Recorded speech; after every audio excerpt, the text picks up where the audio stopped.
Halo saudara-saudaraku yang terkasih di dalam Tuhan, dimanapun Anda berada, bertemu kembali dengan saya Rina Solihin dalam channel Rina Menjawab. Teman-teman, hari ini bertepatan dengan peringatan lahirnya dasar negara kita, yaitu Pancasila. Sebagaimana kita tahu teman-teman, Pancasila itu digagas pada awalnya oleh Presiden pertama kita, yaitu Bung Karno.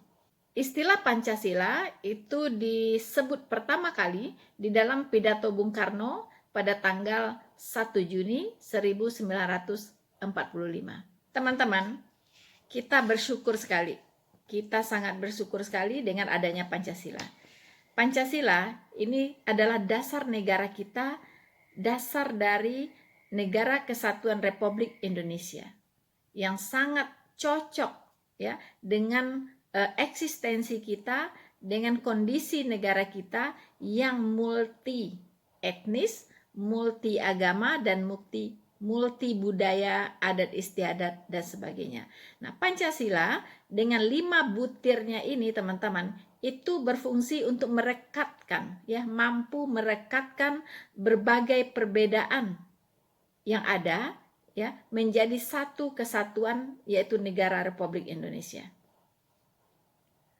Dalam sejarahnya kita tahu pada tahun 1970 di saat pemerintahan Presiden Soeharto itu perayaan lahirnya Pancasila ini sempat dilarang, teman-teman ya, sempat dilarang tentunya dengan alasan-alasan politis tentunya ya.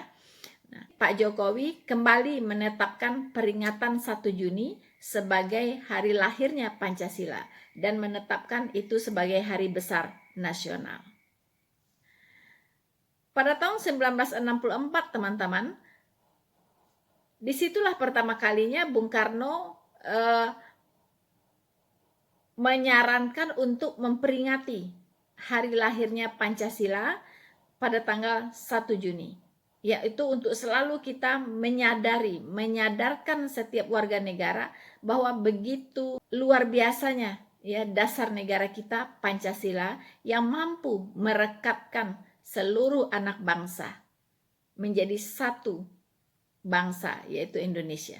Walaupun terdiri dari berbagai multi etnis, terdiri dari multi budaya, multi adat istiadat, dan multi agama. Tetapi Pancasila mampu menyatukan kita semua. Nah, pada tahun 1964, mengapa Presiden Soekarno menyarankan supaya hari lahirnya Pancasila itu diperingati?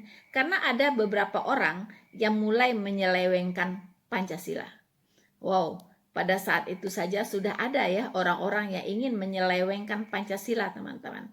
Tetapi hari ini bukan hanya menyelewengkan ya, tetapi muncul ya kelompok yang ingin mengganti Pancasila. Ini sungguh-sungguh tidak boleh dibiarkan, teman-teman ya. Bukan hanya menyelewengkan, tetapi ingin mengganti dasar negara Pancasila dengan syariat Islam. Nah, mereka inilah yang kita sebut dengan kelompok khilafah. Ya. Nah, mereka ingin mengubah, teman-teman, mengubah dasar negara Republik Indonesia. Ya. Mereka tidak memperhitungkan sama sekali bahwa negara Republik Indonesia ini bukan hanya Islam saja. Ya. Di negara ini ada banyak agama. Ya. Di negara ini ada banyak budaya.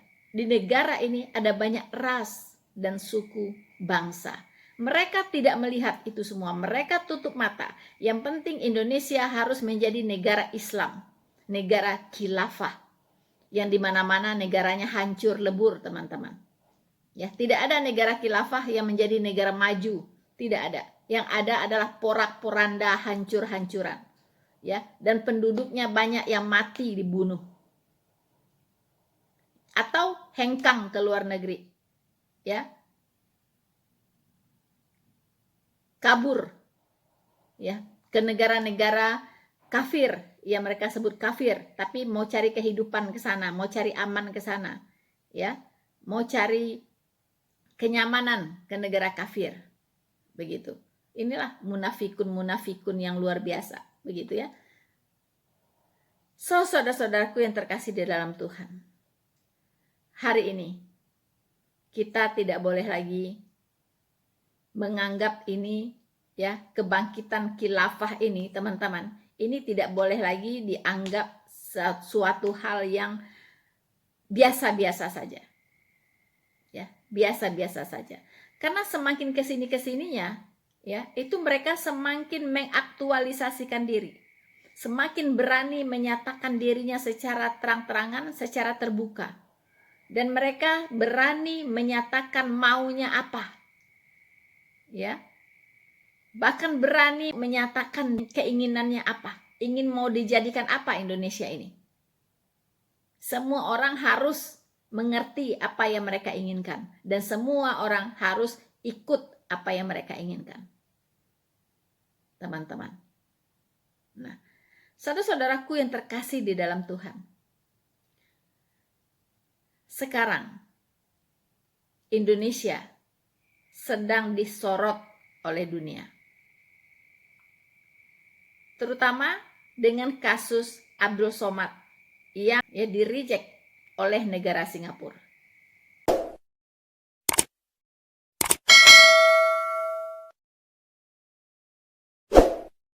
Saudara-saudaraku yang terkasih di dalam Tuhan, bagaimana tidak mata dunia menyorot Indonesia? Karena Indonesia memiliki sikap yang aneh kalau dikatakan, ya, dalam menyikapi kelompok-kelompok radikal. Bagi negara lain seperti Singapura, ya, seperti negara-negara Eropa, ya, seperti Jerman, Belanda, bahkan Hong Kong, ya kan, dan beberapa negara lainnya, begitu, itu sangat menganggap serius paham radikal ini, paham khilafah ini, teman-teman. Karena itulah Abdul Somad itu ditolak di banyak negara. Karena apa? Karena ajarannya yang dikatakan sebagai ajaran ekstremis. Ajaran-ajaran yang ekstrim, radikal. Pemerintah Singapura itu sangat aware dengan ini semua. Ya. Makanya mereka mengharamkan tanah Singapura diinjak oleh orang seperti Abdul Somad, ya, yang mereka cap sebagai teroris dari ajaran-ajarannya. Kita tahu mengapa pemerintah Singapura sangat tegas dalam hal ini. Karena ada satu remaja berusia 17 tahun yang termakan dengan ajaran Abdul Somad. Karena dia suka mengikuti ceramah-ceramah dari Abdul Somad di YouTube. Sehingga pemuda ini mulai terkontaminasi pikirannya, pemahamannya, teman-teman. Dia bisa mengatakan bahwa bom bunuh diri itu adalah syahid. Persis seperti apa yang diajarkan oleh Abdul Somad. Bagi pemerintah Singapura ini sangat berbahaya. Ya. Kenapa? Karena ini mengancam kedaulatan Singapura sebagai negara yang multi etnis, multi agama dan multi ras. Sebenarnya Indonesia jauh lebih multi, ya. Indonesia jauh lebih beragam. Kalau Singapura hanya negara kecil, ya. Suku bangsa, budaya, ada istiadat tidak sebanyak ragamnya yang ada di Indonesia. Tetapi Singapura sangat mengambil serius, ya, masalah radikalisme. Mereka tidak mau kecolongan. Mereka tidak memberi celah sedikit pun untuk masuknya paham radikal ke negara mereka. Ya, begitulah. Negara maju ya seperti itu, ya. Jangan sampai sudah berpuluhan tahun membangun negara sampai maju seperti Singapura, tiba-tiba akan diacak-acak oleh sekelompok orang radikal. Tentunya Singapura tidak mau. Ya. Mau demo seperti apapun di Indonesia, mendemo Singapura, tidak akan bisa merubah prinsip mereka. Ya. Mau dikencingin, mau ditenggelamkan dengan kencing pun bagi mereka itu yang ngomong itu naif gitu ya. Dan itu semakin mencerminkan kebodohan saja begitu.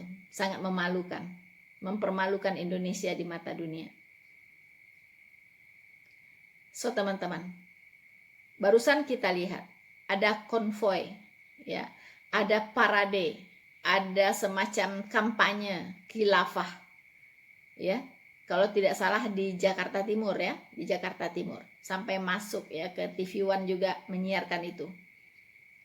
Mereka begitu beraninya, ya, begitu beraninya membawa spanduk, bahkan membagi-bagikan selebaran, ya, yang mengusung khilafah dan mengatakan bahwa khilafah itu adalah solusi, ya, solusi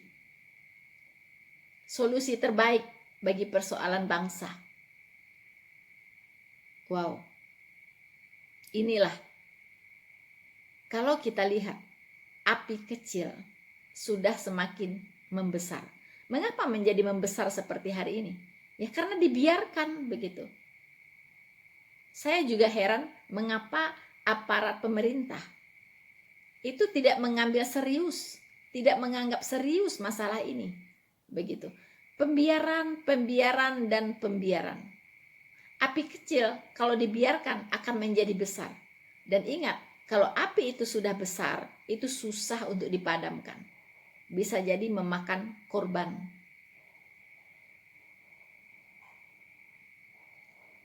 Saya kira Indonesia tidak bisa main-main lagi. Ya, tidak bisa menganggap enteng lagi pergerakan ini, begitu. Gerakan khilafah ini. Banyak negara sudah serius sekali ya mengatasi ini. Sudah sangat serius. Tapi mengapa Indonesia masih santai-santai? Ya. Masih sepertinya tidak ada persoalan begitu. Saya mendengar polisi ya. Polisi yang diwawancarai kalau tidak salah tentang konvoi atau parade atau kampanye dari khilafah ini. Oh ya, dia bilang nanti akan dipanggil. Ya, mereka akan dipanggil, kemudian mereka akan ditanya apa tujuannya, kemudian akan diedukasi. Wow, diedukasi. Diedukasi seperti apa, Pak? Ya kan? Ideologi, kalau orang sudah memiliki sebuah ideologi, apalagi yang radikal, itu sudah tidak berfungsi, ya, sudah tidak bisa lagi diedukasi, karena itu sudah tertanam di pikiran, di benak, di hati mereka, di jiwa mereka, ya. Hal yang dilakukan adalah amankan Itu yang benar. Tangkap. Itu yang benar. Karena itu adalah gerakan pembangkangan terhadap negara Republik Indonesia. Apalagi ingin mengganti dasar negara. Wow, itu sebuah kegiatan yang sangat-sangat tidak boleh terjadi di sebuah negara. Ini adalah ancaman serius bagi negara kesatuan Republik Indonesia. Ini adalah ancaman yang sangat-sangat serius bagi dasar negara Pancasila. Kalau Pancasila adalah perekat bangsa, Anda bisa bayangkan kalau Pancasila diganti, maka tidak ada perekat lagi. Kalau tidak ada perekat lagi, maka akan bubar, lepas, ya. Dan pastinya tidak ada Indonesia lagi. Yang ada adalah kenangan. Kenangan saja. Indonesia hanya akan tinggal sejarah. Kalau Bung Karno masih hidup, pasti kalian-kalian yang ada di pemerintahan sekarang sudah dimarah-marahi oleh Bung Karno. Bung Karno pasti marah besar dengan sikap para penyelenggara negara hari ini, yang begitu membiarkan orang-orang yang ingin memporak-porandakan republik ini, membiarkan sedemikian rupa. Tidak ada tindakan tegas. Apakah tidak malu dengan negara Singapura?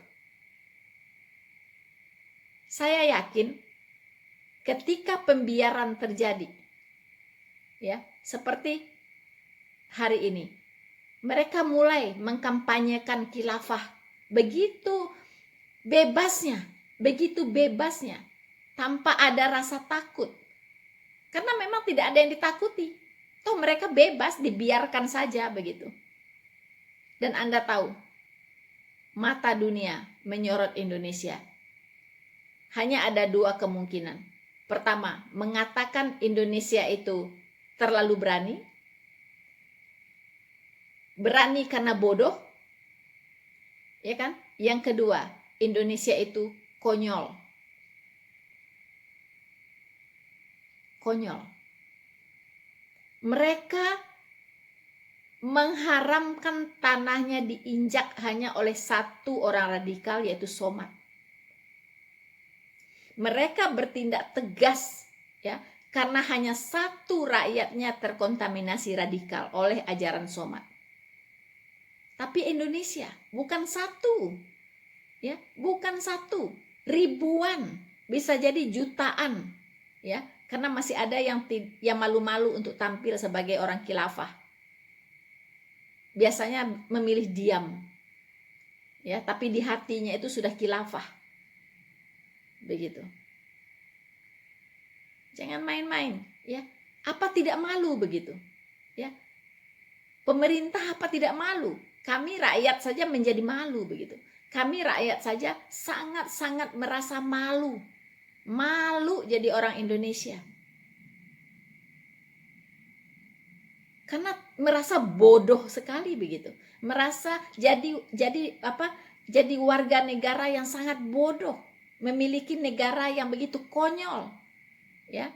Orang-orang yang ingin memporak-porandakan Republik Indonesia dibiarkan seenaknya, diberikan panggung, diberikan kebebasan untuk berorasi, untuk menyebarkan ideologinya, untuk melakukan aksi-aksi kampanye dan sebagainya. Itu sungguh di luar akal sehat.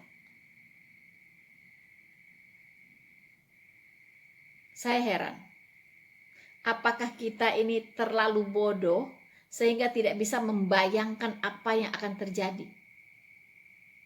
Kalau tidak bisa membayangkan apa yang akan terjadi, lihat sajalah negara-negara yang sudah mengusung khilafah. Seperti apa mereka? Seperti apa Suriah? Seperti apa Irak? Seperti apa Afghanistan? Ya sama, kalau Indonesia dikuasai oleh khilafah, ya akan seperti itu juga nasibnya. Tidak akan berbeda. Bisa jadi lebih buruk. Masa hanya untuk memahami itu saja tidak bisa? Begitu. Jadi seperti anak kecil yang bermain dengan benda-benda yang membahayakan. Itulah ibaratnya Indonesia hari ini.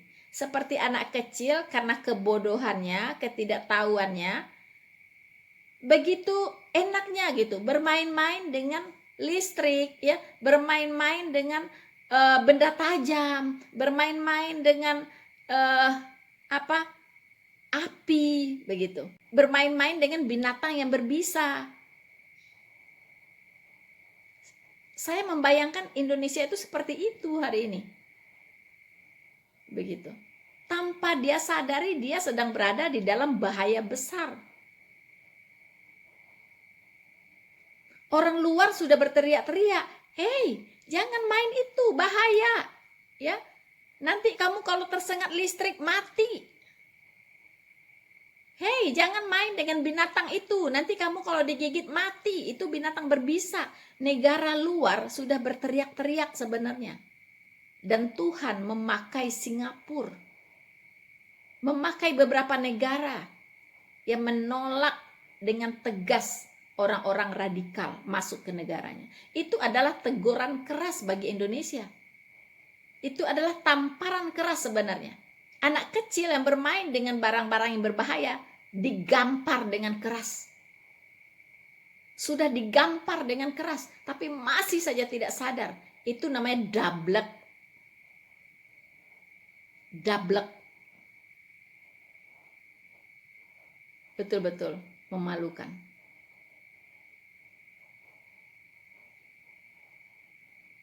Sekarang, hari ini adalah hari peringatan lahirnya Pancasila. Jadikan ini momentum untuk melawan kelompok-kelompok khilafah, kelompok-kelompok radikal, apapun bentuknya. Mari mulai hari ini kita bergerak, seluruh anak bangsa bergerak lawan. Bagaimana cara melawannya? Gunakan media sosial. Mari kita suarakan suara-suara nasionalisme, suara-suara anti khilafah, anti radikalisme, anti terorisme. Gunakan aparat Anda, gunakan gadget Anda, gunakan jari Anda, suarakan suara-suara kebangsaan, cinta tanah air. Suarakan, lawan yang namanya khilafah yang akan menghancurkan negara ini dan menghancurkan kita semua. Saya menyarankan pada tanggal 1 Juni ini di semua profil kita, ya, semua status kita dengan tagar Pancasila yes, khilafah no. Saya ulangi, Pancasila yes, khilafah no. Pancasila yes, khilafah no. Tagar di semua media sosial Anda. Hari ini 1 Juni 2022. Mari kita lawan bersama. Bersama kita teguh, bercerai kita runtuh. Saudara-saudaraku yang terkasih di dalam Tuhan, pada kesempatan ini saya juga ingin menyampaikan sesuatu, ya. Karena ini momentum yang sangat baik untuk saya bicara. Pada detik-detik peringatan lahirnya Pancasila sebagai dasar negara Republik Indonesia yang kita cintai ini. Saya berpesan khusus, ya, kepada seluruh masyarakat Sumatera Barat, Minangkabau. Tapi ini juga dipersembahkan untuk seluruh suku bangsa yang ada di Indonesia ini.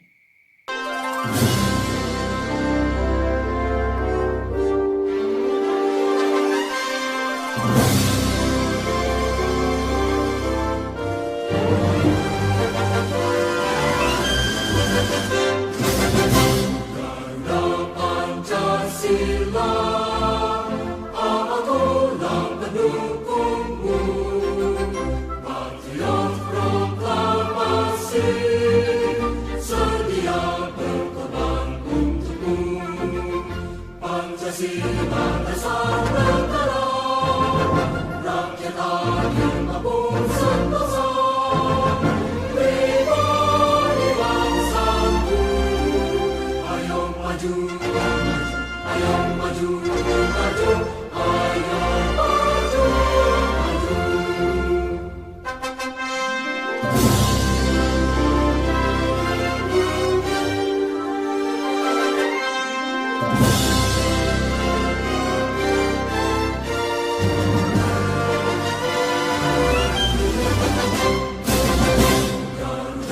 Pancasila, akulah pendukungmu, patriot proklamasi, sedia berkorban untukmu. Pancasila dasar negara, rakyat adil maupun sentosa, pribadi bangsaku. Ayo maju, ayo maju, maju, ayo